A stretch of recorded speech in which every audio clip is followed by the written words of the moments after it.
Hello again, and Merry Christmas. This is going to be a quick tutorial taking you through building a Christmas tree in Zbrush. It's going to deal with quite a bit of Fibermesh. So I'm going to jump right in, starting out with a cube. I'm going to polymesh that. Then we're going to dynamesh it with our resolution set down really low. That way we get a nice light mesh. Turn on Symmetry. I'm going to smooth this down. Just keep dynameshing it.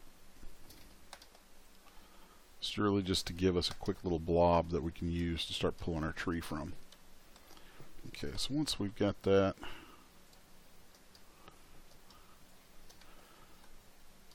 just going to pull a shape out. It's going to be the basis for the trunk. And I'll dynamesh that once more.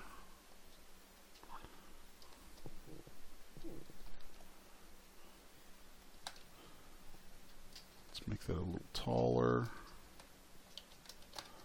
Give it another round of dynamesh. Then I want to shape the bottom of it just a bit.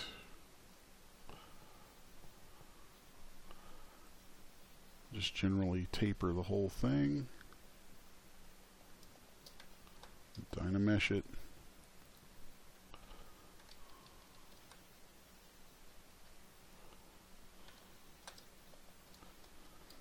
Okay, so there we have the beginnings of the trunk. I'm going to turn on my floor grid so I can make sure I know which direction I'm working in here. Look for my blue Z-axis so I can make sure that's pointed forward. Turn the floor back off. Next, I'm going to grab a curved tube brush and begin drawing my branches. So I'll do, if you notice, after I draw these, it gets, if I draw another curve, it gets rid of the curve that was there. So I have to commit the first drawn curve. And the way that I do that is, I have a key command set up, Shift 5, that will accept that curve, where you can come into your stroke menu and hit delete, and it gets rid of it. So I've mapped that to Shift 5 so I can get to it quickly. So I'll just draw a few more of these, hit Shift 5 after I get them, since that's my key command for deleting those. Those are a bit thin. Then I'm just going to keep turning around my tree trunk here, adding a few more of these branches as I go. Okay. Not really liking that one, it's a little on the thin side.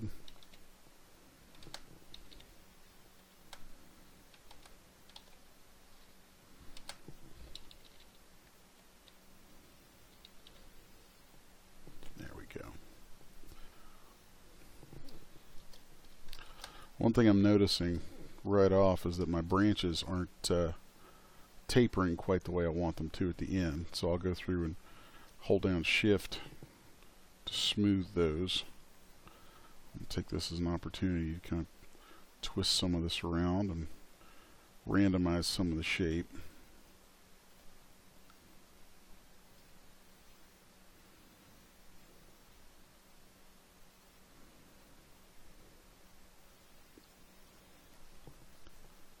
And if some of it's a little too thin, we can inflate it.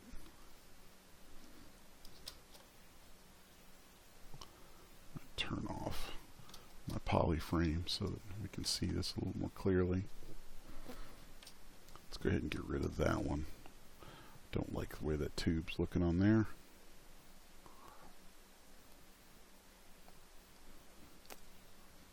There we go. Right.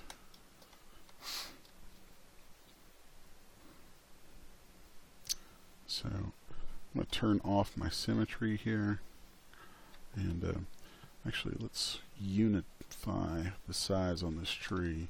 It's probably going to get rid of too much resolution, so then after I've unified it, we'll scale it up a couple times and test our dynamesh and see you got to find a balance. Where it was so large before, it was when I would dynamesh it, it was going to do some weird things. But if you go too small, it'll come up with some weird artifacty type stuff too. So this is probably going to work out really well. So now I turn dynamic off quite a bit. Sometimes that can be handy, but in this case I'm going to turn it off so that I can get my brush to go super large compared to the mesh. So here we're using the Move Topology brush to just wiggle around these branches a bit and add some a little bit of chaos to them. Get this stuff kind of randomized a bit.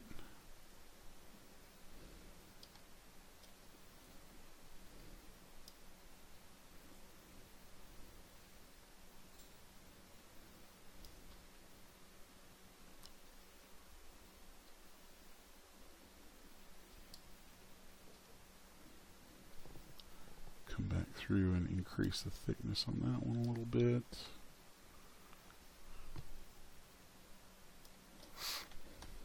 Okay, so now I have a few branches down. I can mask everything except those and get my Move Transpose tool, hold Control, and click and drag on the middle handle, and you'll see that it duplicates those. Next I'm going to use the Rotate Transpose tool to rotate these kind of around the center of the trunk. Move them down a bit. I'll hold Control, click and drag with my Move Transpose tool again, and then switch back to the Rotate Transpose tool. And there you can see how quickly we generate our branches. Once those are in, then we'll just kind of walk around it, taking a look at places where maybe a branch isn't stuck into the trunk quite right. Just make some tweaks here and there to that. Pull the top of the tree up a little bit, thin that out. Then we dynamesh it, and our poly count's pretty good. Oh, here's one that we need to stuff inside the tree a little bit more. I want to fatten some of the bases of these up a little bit. Okay, so now we'll dynamesh that. Sometimes I like to run a clay polish over a shape a couple times just to see what it does. The way that it shrinks the mesh back, sometimes it can let you see where there might be little discrepancies and things that you'd want to go in and inflate or polish out somehow. So we'll just undo that. So now we've got the trunk and branches of our tree. I'm going to go ahead and smooth out the bottom just a little tiny bit so that it tapers down. Then let's switch off to, I'm going to use just a basic material on this, and then set my color down almost black. Turn on MRGB. I'm going to flood the object with that. Okay. Now I'm going to subdivide this a couple times.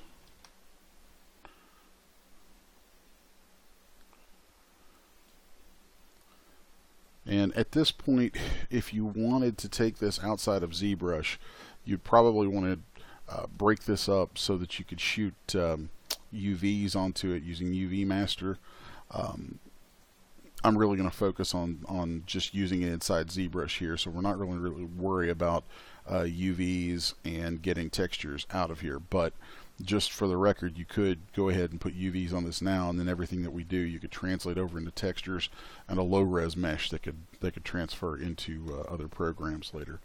So at this point, we've got our trunk and branches that are subdivided. We've got a base tone committed to the poly paint, as well as a material. You notice I used mRGB instead of just RGB. When you use mRGB, it bakes into the poly paint both the color data and whatever material is active. So since I'm planning on rendering this out of Zbrush, I'm going to keep materials on objects as well as color. So the next thing I want to do is work in just a quick rough barkiness for the tree. So, and since the actual trunk and limbs really aren't going to be all that visible, it doesn't require hyper realism on this point. It's just enough so that it's there and kind of sells what you see. So I'm going to go into the noisemaker,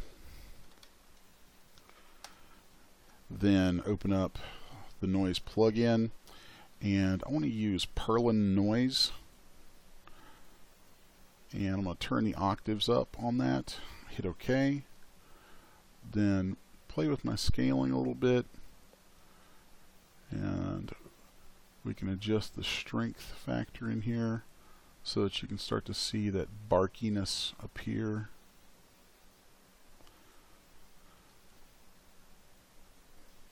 Then I'll hit OK. Now you can see the effect of that. Of course, our tree is still really gray, so I'm going to hit Apply to Mesh, and it'll transfer that noise, the shape from that noise, to our mesh. I'm also going to hit Mask by Noise, which will create, as it says, a mask from the noise pattern that we had in there. Then I'll go into Masking, turn off View Mask, and let's take the standard brush, get ourselves just a kind of a muted brown, and now we should be able to just spray over this a little bit. It's funny, I still talk like an old airbrush guy, talking about spraying things. But we'll shoot some color into that.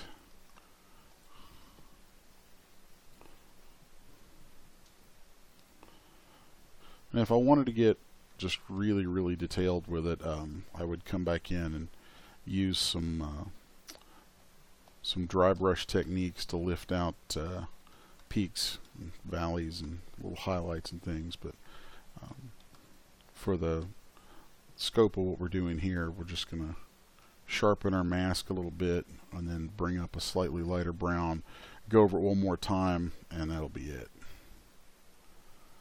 So sharpening the mask will cause the mask to pull back away from where it originally was and tighten up its edges a bit. So then when hitting that with the slightly lighter brown will give us a little bit more depth of color.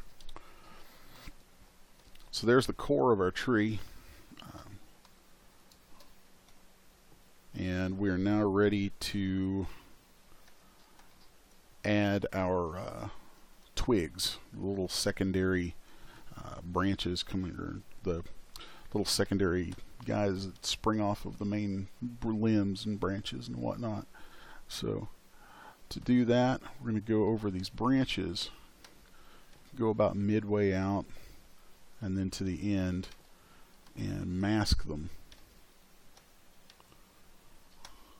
And this will be our first little excursion into Fibermesh on this piece.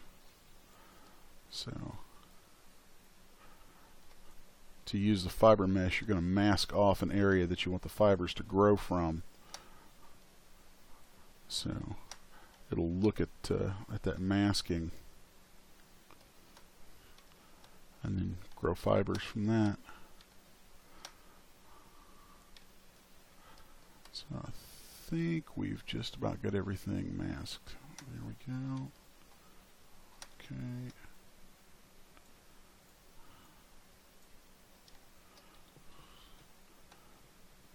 Alright. So next, we're going to go into our Fibermesh menu, hit Preview, and you'll see that the first thing it gives us is going to look rather furry.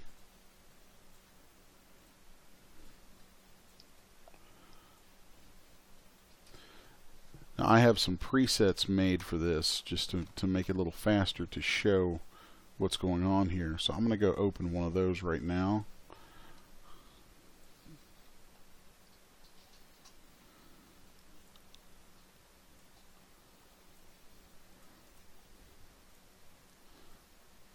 And here you see my Christmas tree twigs applied. You'll notice these are really straight right now. If we wanted to add some chaos to that, we can go into the modifiers here, and there's just a lot of different things that that we can play with inside there to help move things around a bit.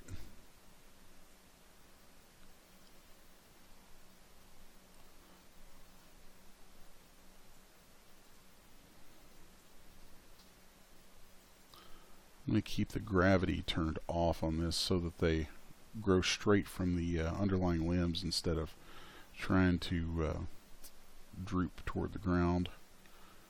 Let's give them a little bit more length. That might be getting a bit much there. And I think we might even have a few too many. So let's back that down. Now the value in here where it says max fibers, that number is multiplied by a value of thousands, or of 1,000. So if we have a value of 1 in there, then it's going to generate 1,000 fibers. And from that, if again, if you're going to go to an application outside of Zbrush with your model, then with that number in mind, you can get a pretty good idea what your polygon count's going to be if you were to export the Fibermesh to an OBJ. What you would do is look at that number and say, okay, we have 1,000, we have max fibers of 1, so that's 1,000 fibers. It has a profile of 6, so that means there's 6 edges around each fiber, so that would give us 6,000 polygons. And then each fiber has 8 segments. So if we say 6 times 8 is 48, we know there's 48 polygons per fiber. At 1,000 fibers, that gives us 48,000 polygons. Is what's gonna what this Fibermesh setup is going to yield.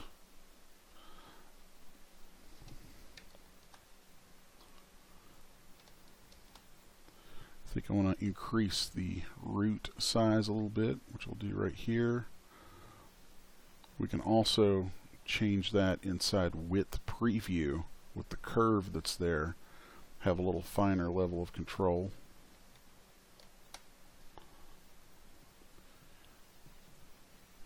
Then we can also alter our length inside this curve editor. Again, gives us just a little deeper degree of control, and it also affects the distribution of polygons along each strand. So as we move that curve, you know, it takes some experimentation to get a feel for how it's going to work, but you'll see the way the curve actually affects the distribution of polygons. So now that I have something that I think is workable, I'll hit accept, and I do not want to activate the fast preview mode, so we'll hit no.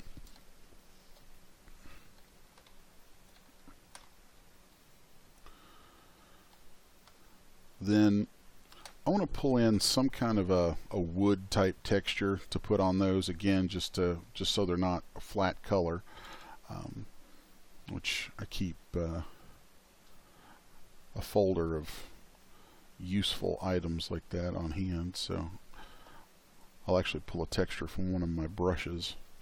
Let's see, let's go to my wood brushes, then grab my rough wood. Then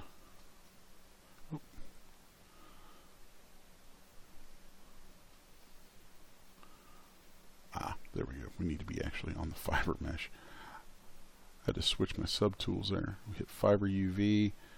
Now go to my texture map. There you can see that's applied.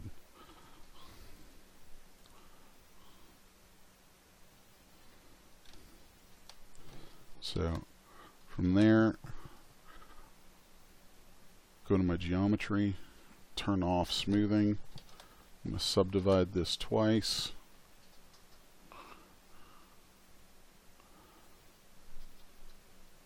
then hit Poly Paint from texture. That way it sort of bakes that in. Now we are ready to add. Could add another layer of another pass of twigs and branching if we want, but I want to kind of get on with adding the needles. So I'm going to show you an interesting little trick here for masking fiber meshes.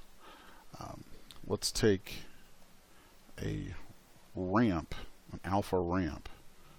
I'm going to rotate that 90 degrees. Now, Fibermesh, the Fibermesh UV mode or UV command gives each strand square UVs, kind of like some old school NURBS, working with that sort of stuff. Well, the nice thing about that is since they're square, we can do some interesting things with masking through the alphas. Here I'm going to mask off. I'm going to use this alpha to mask off the tips of these strands, and then those tips are what are going to generate the fiber mesh for the needles of the tree. So here I'll take this alpha, I've got it flipped, and we'll go into masking by alpha, then hit mask by alpha, and you can see how that ramp plays out. Okay, so now if I flip that and then hit mask by alpha again, you'll see it goes the other way. So now if I grow my masking a couple times, if I sharpen my masking, all of a sudden, just by using this ramp, we have an amazing amount of control over masking all those individual fibers. So I'm going to go into my alpha menu, go to modify, and we can gain even more control over this by changing the contrast on that ramp. And then we can move up or down using the intensity. We can move the midpoint of that ramp. Okay, so then if I hit mask by alpha now, it should give me, oh, wait a second. It should mask it right down to the middle. Let's sharpen that, grow the mask a couple times. And sometimes masking will seem to be moving kind of slow, so if you go down to a lower resolution, you'll find that it works much faster. So now we've got our tips all masked. We can zoom back out.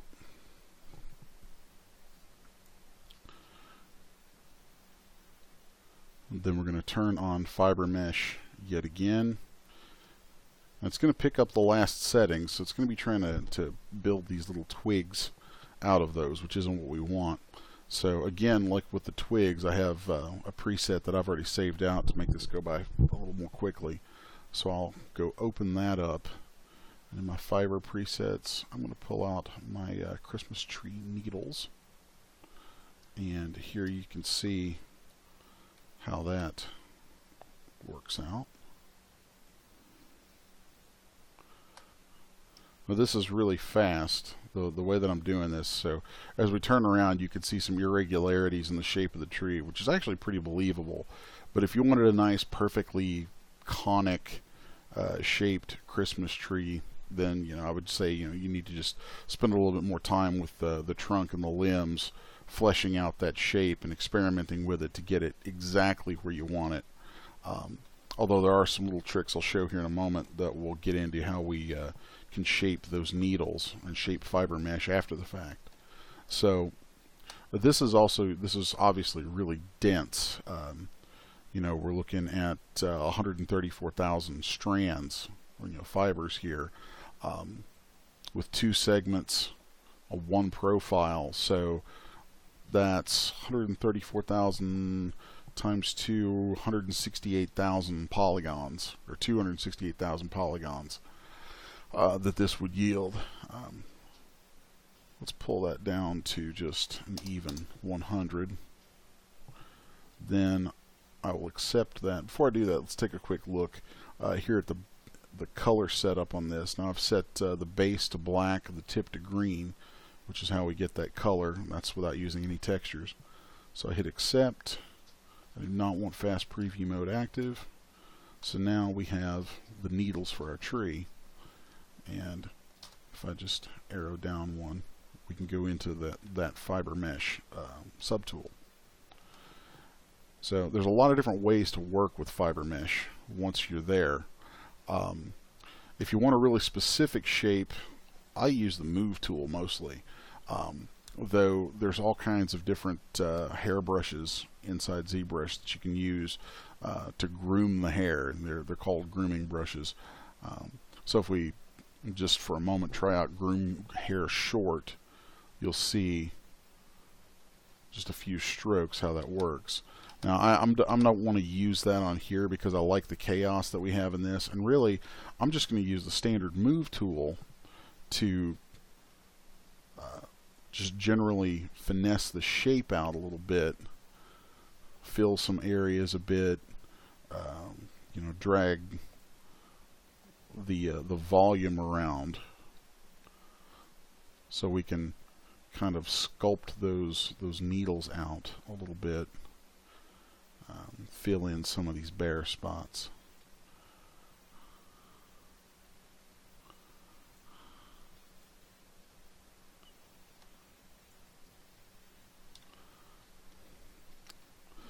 Another handy little technique, let's say you want to shorten some hair, some fibers.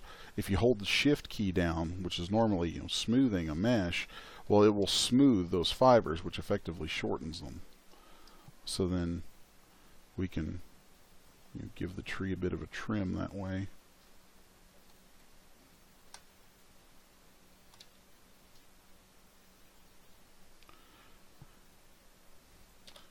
Let's zoom back out. Fill in this little bare spot just a bit.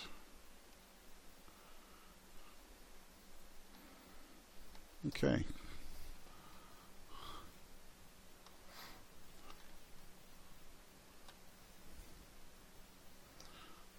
To get a faster interaction with this, we can go into the Fibermesh menu, turn on Fast Preview, and it'll speed things up a bit where you'll only see these thin splines instead of the actual mesh. I'll turn that back off when I've zoomed in on exactly where I want to go. Which right now I'm going to the top because I want to tamp some of that down and shape it a little bit to make it ready to receive the little star that I want to put on top of it when we're finished.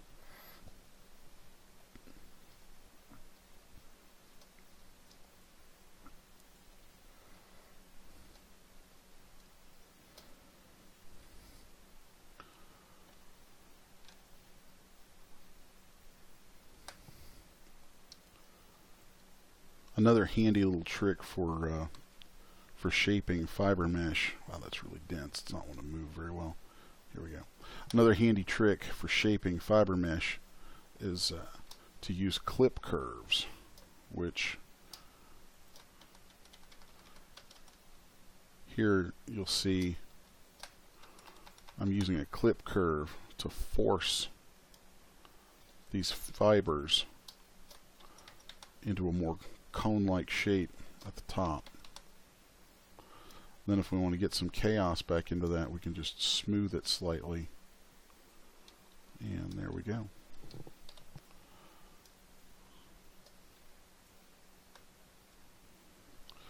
You can also use an inflate brush on Fibermesh, although that has RGB turned on, so I'm putting some color into that, which I don't want. But if you drag the inflate brush around on the Fibermesh, you can see it will puff out the strands, because the fibers are really just tubes.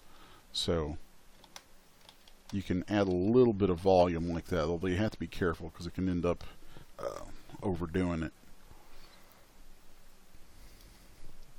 So the next thing we want to do, since we're making a Christmas tree, is I'm going to build the garland. And the way I'm going to do that is I'm going to append a cube to the bottom here, only so that I don't have to keep working inside my Fibermesh subtool. So here's my cube. Let's go ahead and dynamesh that guy down at at a resolution of, let's say, 12. It should have it. Yeah, that's nice and small. Okay, then take a transpose tool, move transpose tool, and we'll move him down to the bottom here.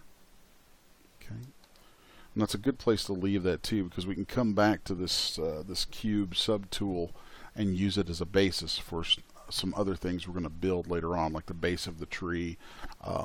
Use it as a starting point for building ornaments, things like that. Sometimes it's handy just to have that blank piece of mesh in a subtool that you can go back and reference and use to extrude things out of. And it's just some nifty little production tricks that you can get from that. So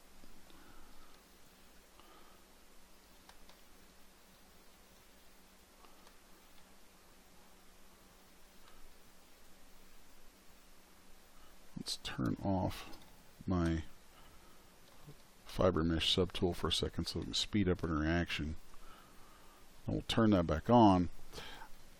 The next thing we're going to do is use curve tubes to draw our garland in. Okay, so what's going to happen is I'm going to start drawing from my cube like so, and you'll see that this tube will attach onto whatever is visible, or at least try to. Sometimes you have to play around with the angle that you're looking at things from. So, well, I might not have snapping turned on for that. Let's see. Yep. If we turn on snap, this should work a whole lot better.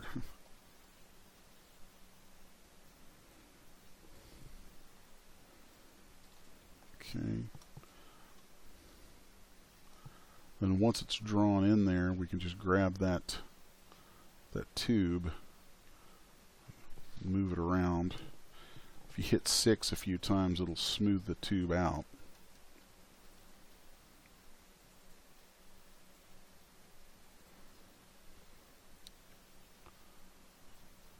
So I'm going to tuck this end up in here. Then if I hold my mouse near the end of the tube until I see it turn to 2 blue circles, you'll see a red line there connecting it. Now if I drop the mouse and I draw again, it'll connect to that curve.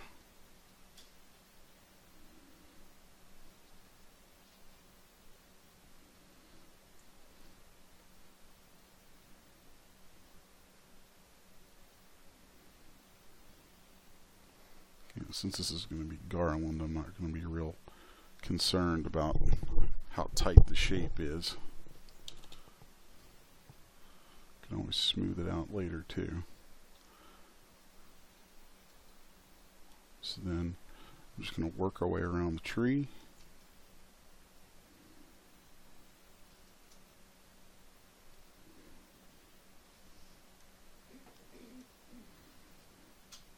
Sometimes it doesn't quite seem to want to pick up the projection against the subtools, so you might have to undo and redo a little bit.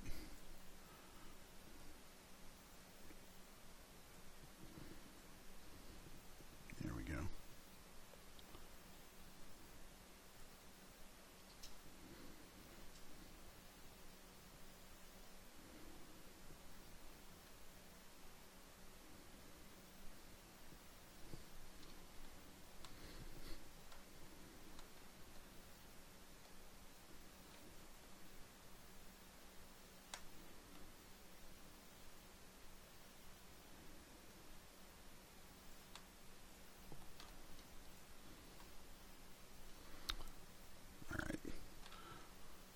While doing the screen capture, it seems to mess with Zbrush just a little bit. Doesn't quite want to move as smoothly on screen as it does when I'm normally working. So forgive a couple of little fumbles there. We'll get this thing lined up to a view that I can work with a little more.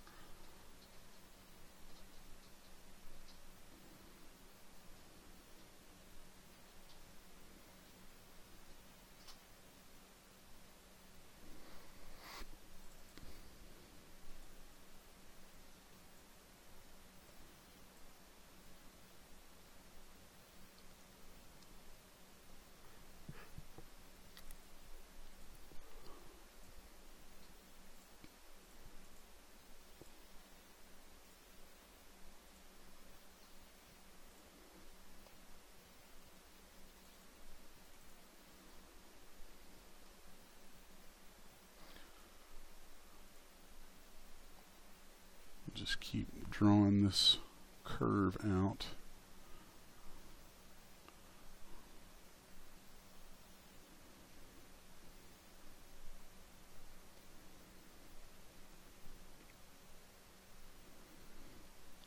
Spiral our way around the tree.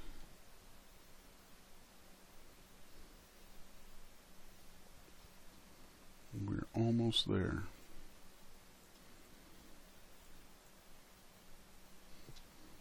Gotta be careful about that. Here we go.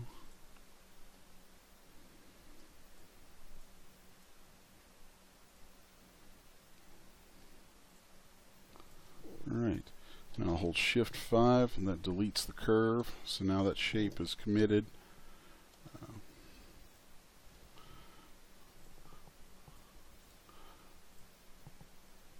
Now I'm going to come back around my tree a little bit. Move the garland in.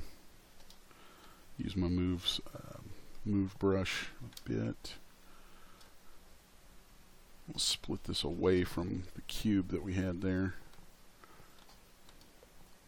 so it becomes a little easier to work with.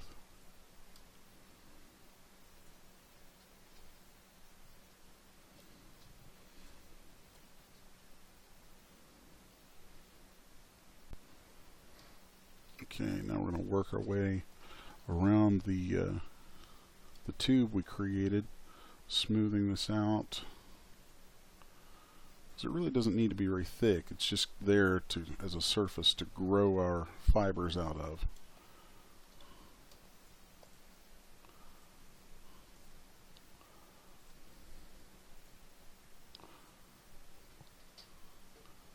Okay, make sure this is tucked in here. And this is just for demonstration, so I mean you could take a lot more time and get really specific with it if you have something in mind. So rather than eat up a lot of time just tweaking on this tube, probably going to call this part done and move on to showing you the actual Fibermesh process of doing the garland, the strands and things that'll make this all tinsely.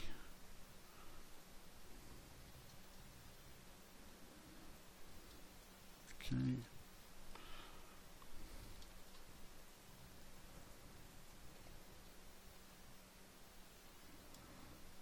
Alright, so next, after I have smoothed this down just a little bit more so that it's gotten rid of some of the tube's volume,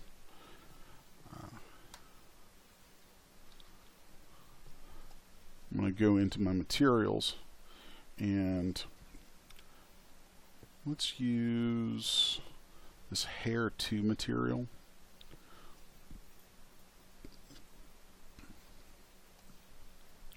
Then frame that up, go into our Fibermesh menu, turn on preview.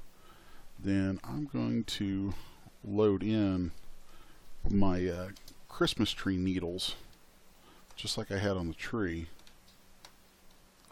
But then we're going to make a couple of quick alterations to this. We're going to change the base color to kind of a darker yellow, and then the tip color to a lighter yellow. This should give us kind of a gold effect. Okay. Then turn our fiber count down.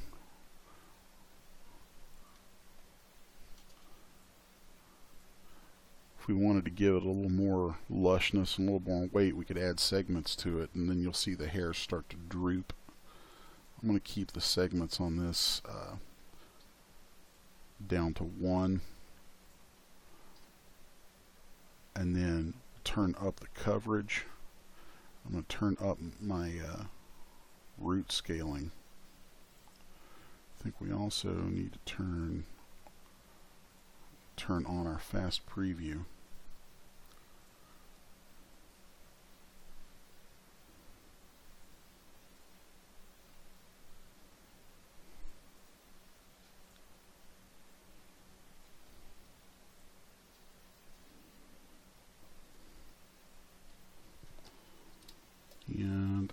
should say another little adjustment to the length, and this should be acceptable.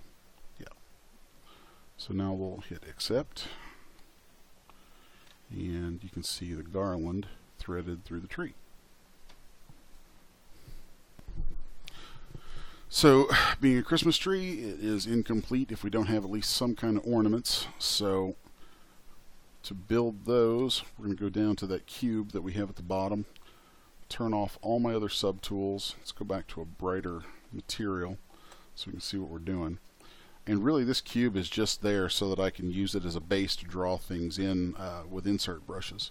So, I'll go into my brushes, hit B on my keyboard. Let's grab a sphere, and we'll just draw that in. Move it up. I think we need to scale that down just a bit. Let's judge it next to the actual tree. Yeah, we need to scale that down some more. Sometimes scaling in the transpose tools can be a little odd, so I'll go into my deformations and use the size dial for that. Let's make that a little bit bigger. Alright, now we're going to move that up.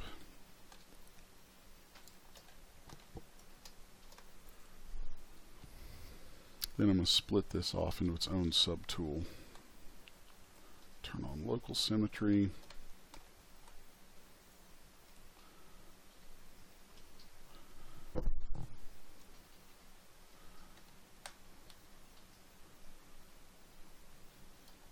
Then I'm going to take a slice curve and cut the top of that sphere just a little tiny bit.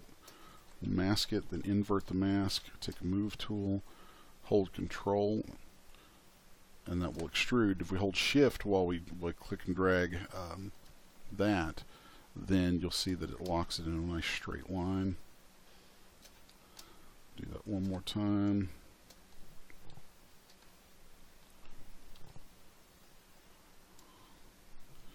I'm just creating a little cap to this ornament. Okay.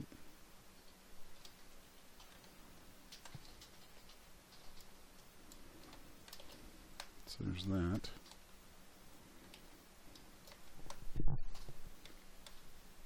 Next, I want to add a hook that the ornament's going to hang by.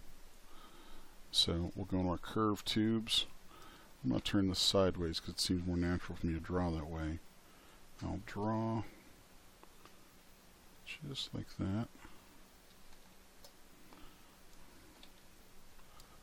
And we'll take our Move Transpose tool and get that into place. Although we can also edit the curve if we want. So I think I need to give that a little larger end.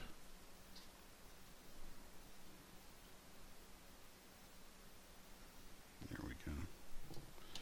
Commit that curve now. Bring this into place. Smooth it out just a little bit. Center it up. Okay.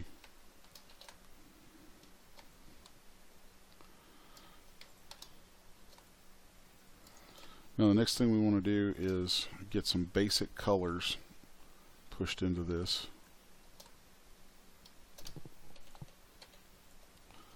So the cap and hook, I'm going to make just a neutral gray. We'll fill that. Then I'm going to use the textured metal material. Hit M up here. Go to color, hit fill object. And actually, let's see. I want something nice and shiny for the ball of the ornament. So let's go to reflected map. And we will fill it with that material. So now if we switch off to any other materials, you'll see that these stay in place. Okay, has kind of a neat disco ball effect like that. Okay, so now we have the basis for our ornaments.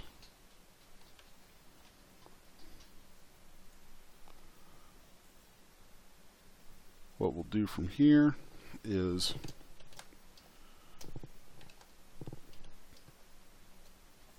pull this, oh, wrong layer. We'll just pull this ornament off to the side. Then if we take our Move Transpose tool, drag a transpose line from it, hold Control, click and drag. Since nothing is hidden, now it just duplicates whatever we see. So now we can start hanging some ornaments on the tree. And then I'll just work my way around the tree, holding Control, click and drag on the Transpose tool. Place these as I go.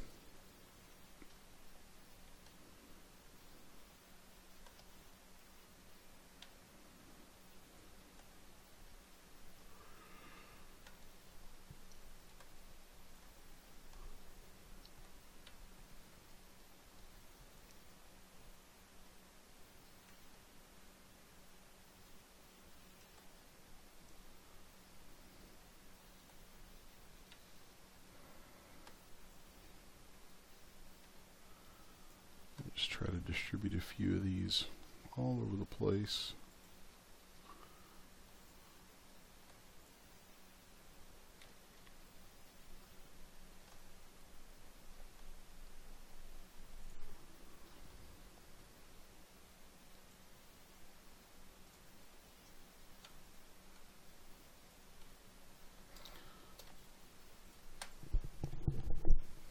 Sometimes you'll have better results duplicating these from a bottom view or a top view, so you can work your way around instead of having to keep swinging around the model. Okay.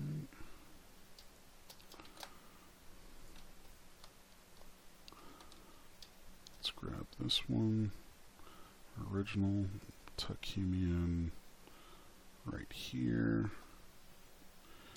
I think that's good for now. So next thing we need to do is add some color variations to our Christmas tree balls. Take my standard tool, and a little trick that I'll use for this is going to be to go into my brush menu, go into auto masking, turn on topological, and I'm going to turn on mask by polygroups. What this will do, actually if I turn on mask by polygroups and I go into my polygroup menu and I hit auto groups, now we'll see that each one of those is its own group. So by having those two different things set up inside my brush, I can pick a color, and then whichever ball I click on, I can just quickly scrub over it, and it's going to flood with that color without going to any of the others. So if we zoom out with a nice large brush, we can just drop color right in on these. So there's some red. Let's get some nice wintry green. Then let's do some blue.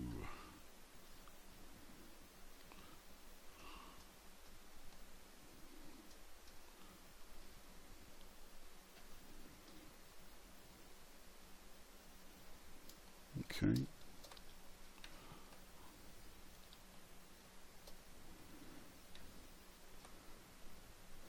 So there we have ornaments on the tree. The next thing I want to add is a star for the top of the tree. So I'm going to go back to my cube yet again. Turn on Symmetry so I can see if I'm clicking roughly in the middle. My brush menu. I'm going to grab a sphere, insert sphere, or spherical insert mesh, however you want to say that. And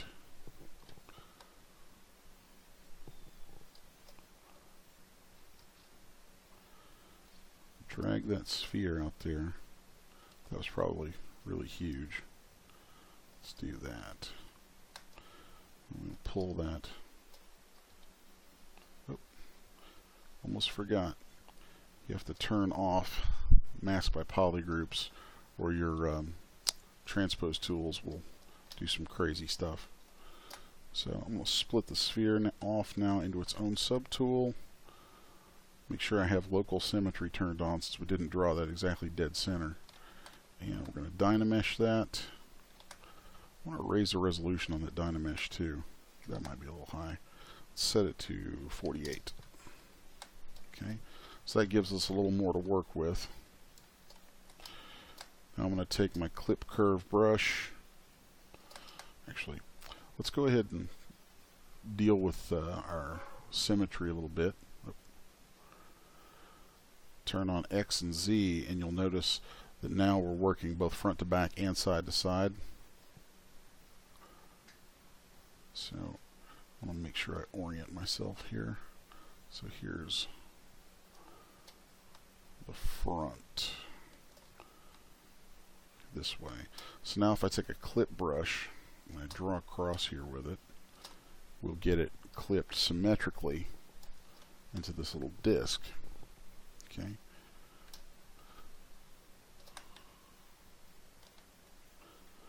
Now I want to take a mask circle brush.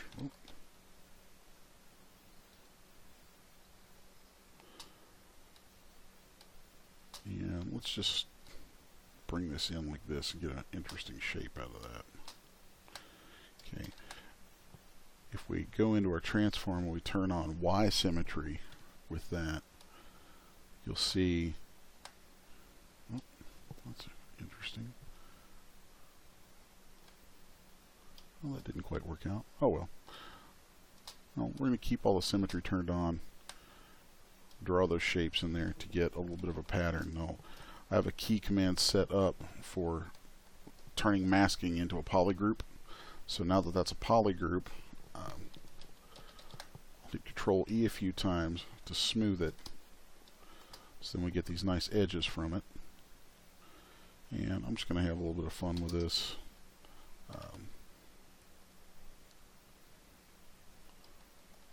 Extruding it out a few times.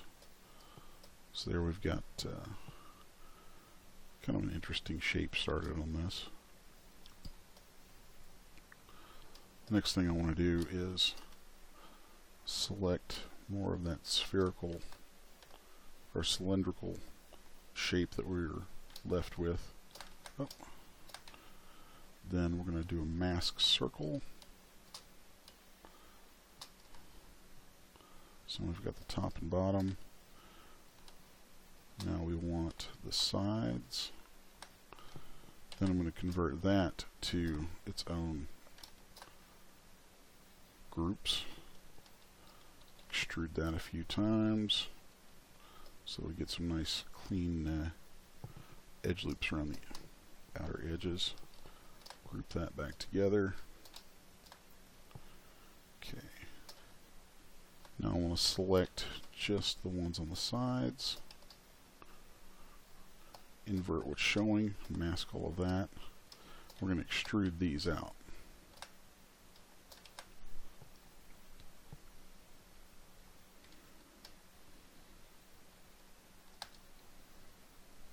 Okay. Then I'll smooth this back a little bit. You'll see now we've got the side points of our star.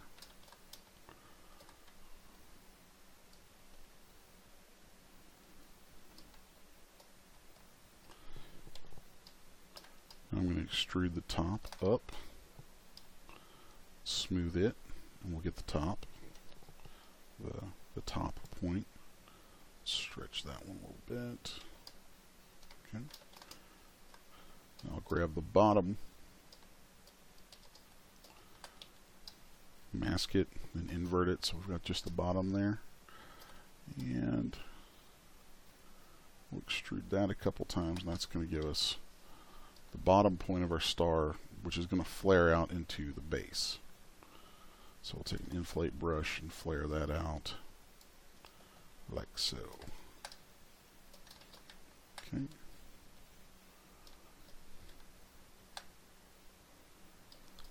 dynamesh that again, clay polish it a little bit, turn off the floor. Next I'm going to clip the bottom up flat, dynamesh that, clay polish it. Okay.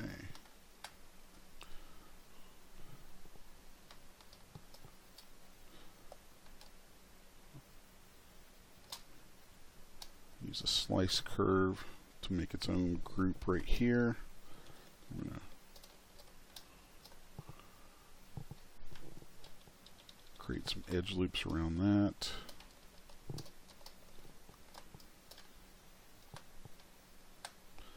Redynamesh, clay polish. Maybe smooth some of this out just a touch. Okay.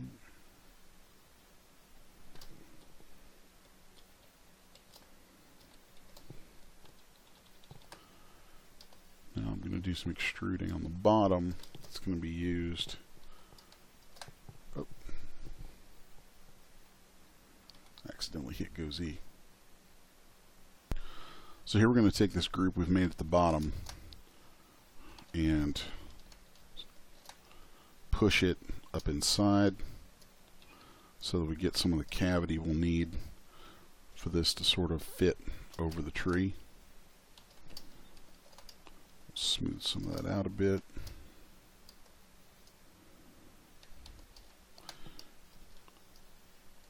Scale that down a little bit so it fits up in there with a little more tolerance.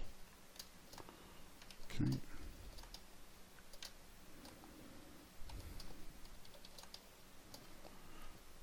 Let's inflate that just a little bit. Oh, that's really harsh. Okay.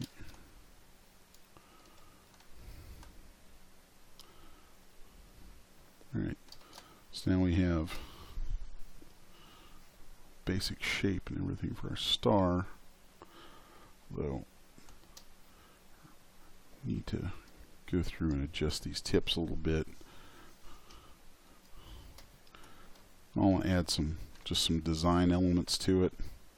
So let's take a mask a rectangle, and I'm going to create some groups around here, which we can then do group loops on to get some smoother shapes. Okay, that's pretty cool. Then let's do group loops on that original kind of star section from the middle. Then I'm going to grab a clip curve brush.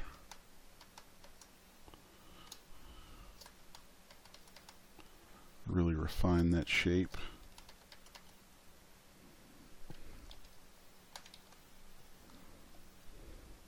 Okay.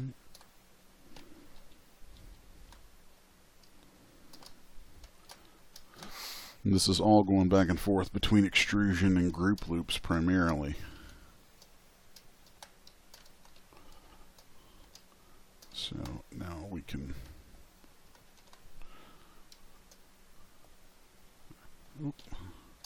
extrude this again. And that should be good for that. Now I want to add some more bands around these. 2, 3. Okay. Oh.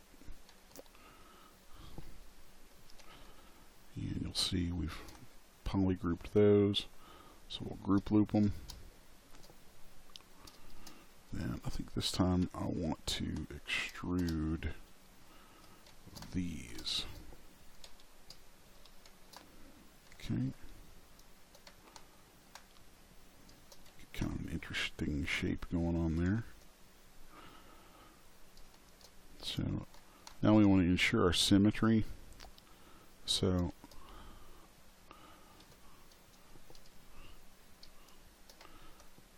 I'm going to turn on the floor, move this whole model back to where it looks pretty centered.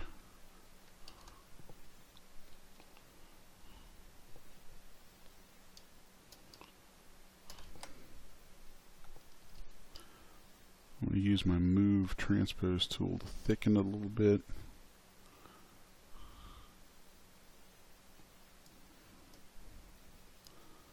And so now we have this nice symmetrical model. Wait, I ended up cutting through some things there. We need to inflate that a bit before we do the symmetry, so let's just inflate and smooth some of this. I'm thinking I also want to add a little bit more of a bell shape to the bottom.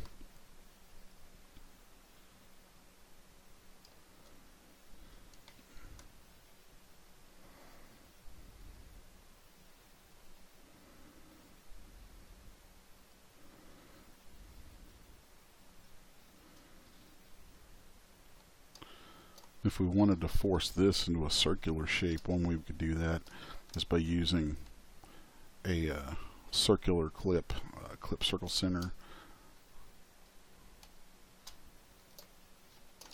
Of course, we can mask this, prevent it from pulling that bottom piece in. Okay.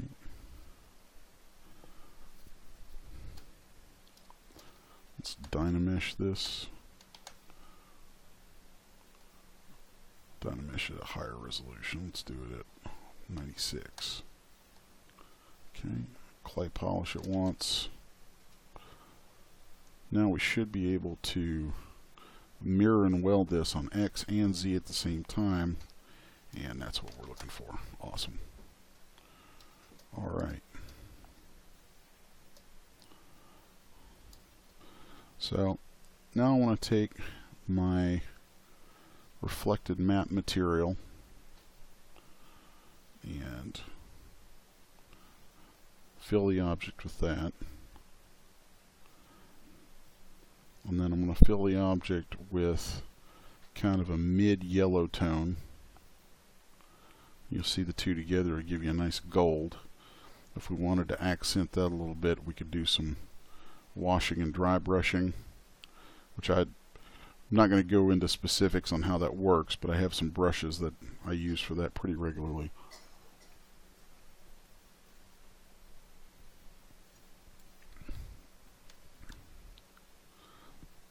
It really just deals with a lot of cavity masking.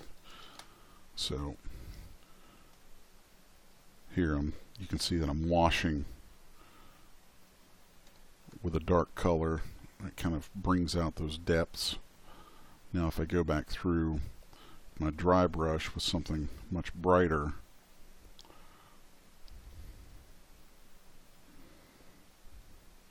which with this material on it's kind of hard to tell because that material already picks up so much highlight. So next we need to put our star in position atop ye old Christmas tree. Okay, it's a little large, so we'll just scale that down a little.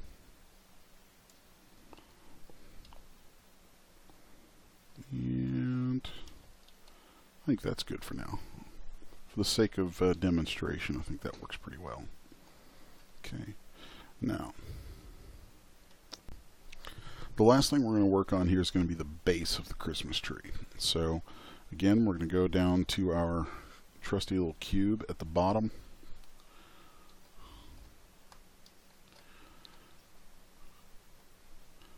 And I'm going to increase its dynamesh resolution up to 48. So we get a little more to work with. Turn on my symmetry.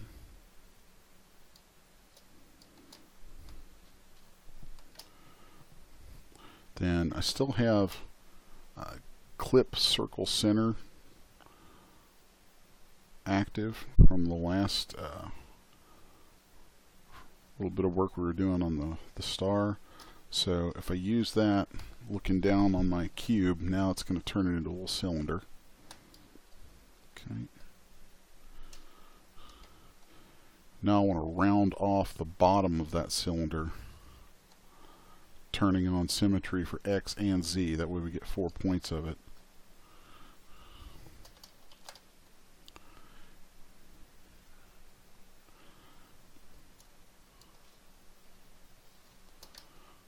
Let's shape this a little bit too while we're at it,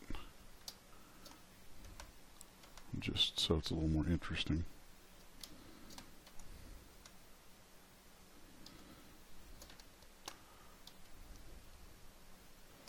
There we go. We'll clip off the top. The next thing we're going to do is route the inside of this out so that it forms a little basin.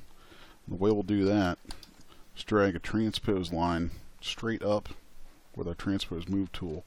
Hold Control, click on the middle handle, drag, and hold Shift while dragging. That'll give us a duplicate of the shape. Then I'm going to mask that shape, hide the original, and set our duplicate in our polygroups menu to group as dynamesh sub. That'll make that a subtractive mesh. Now we're going to go into our deformations, scale it down a little bit using the size dial, and now we'll use the transpose tool again to move that back down inside the original.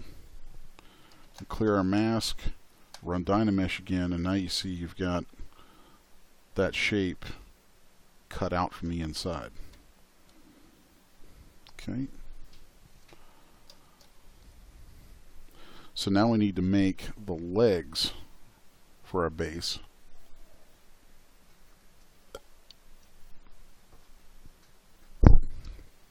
And there's so many ways to do this, it's just crazy. The way I'm going to start on this is going to be using a curved tube. And I'm just going to draw off the side and draw kind of an interesting little shape like so.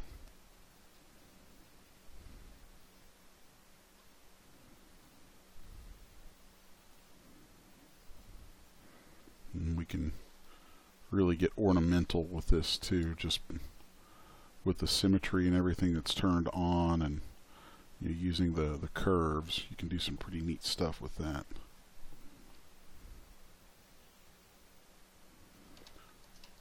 Back up a little bit. Let's go into stroke and turn off snapping. That way we're just pushing this around without it trying to snap to the original mesh that was there. Let's tuck this back inside like a little knot. Okay.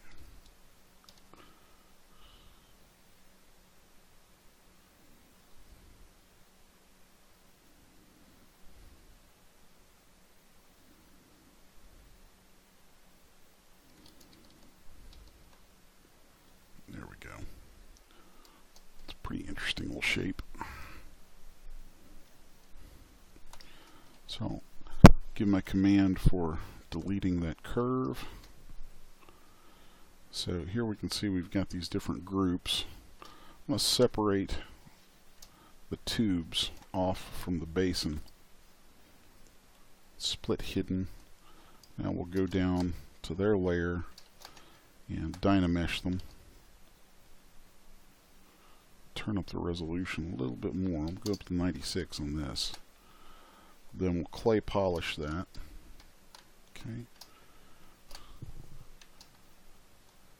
Now I'm going to get my clip circle center and come in here and bring this down to a point. Oh. Hold Alt and it should clip through that. And give me that little cylindrical divot. Okay. Now let's take the clip curve brush use it to kind of force some of this flat, like so. Then there's all kinds of other interesting things you can do with that.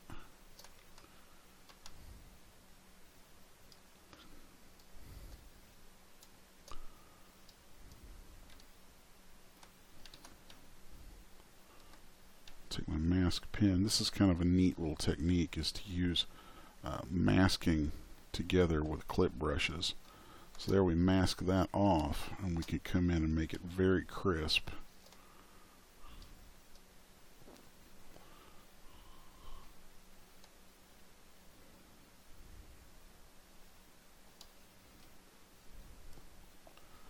Then let's inflate that a bit, inflate this guy a bit.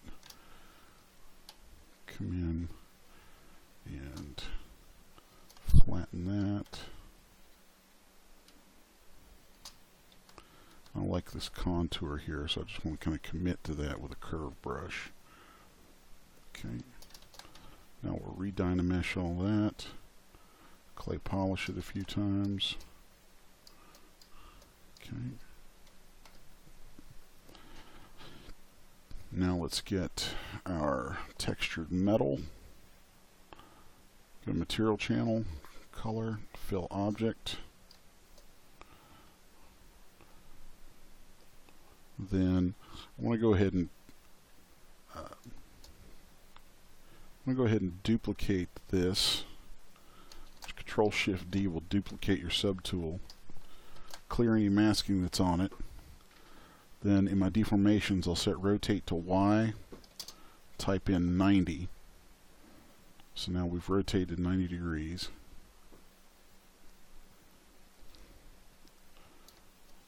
And now we can combine these back together to make our base.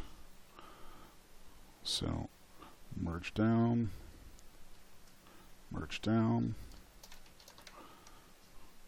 Right, and there we have our base.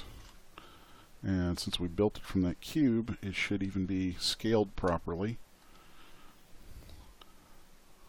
So let's make my grid a little bit larger. My draw menu. Turn on everything else. Go back to a brighter default material. And we need to commit that metal material into the base.